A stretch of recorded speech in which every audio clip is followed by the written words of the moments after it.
আসসালামু আলাইকুম রহমতুল্লাহি ওবারাকাতুহু। সকল প্রশংসা আল্লাহর জন্য, যে যেখান থেকে দেখছেন সকলকে জানাচ্ছি অসংখ্য ধন্যবাদ। ভিডিওটি শেষ পর্যন্ত দেখবেন।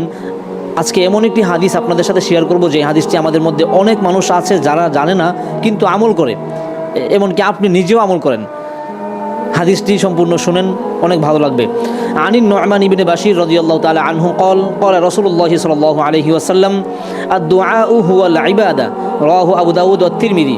অর্থ হচ্ছে, নু'মান ইবনে বাশির রাদিয়াল্লাহু তাআলা আনহু হতে বর্ণিত, তিনি বলেন রাসূলুল্লাহ সাল্লাল্লাহু আলাইহি ওয়াসাল্লাম বলেছেন, দোয়াই হচ্ছে ইবাদত।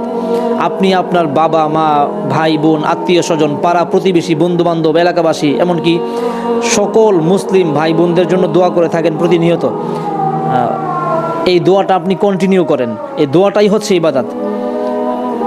আপনি যদি আপনার এক ভাইয়ের জন্য দোয়া করেন, সেই দোয়াটা আগে আল্লাহ আপনার জন্য কবুল করবেন, তারপর তাকে দিবেন। অতএব দোয়াতে কোনো লস নাই, দোয়া করলেই আল্লাহ কবুল করবেন। বেশি বেশি সবাই সবার জন্য দোয়া করুন।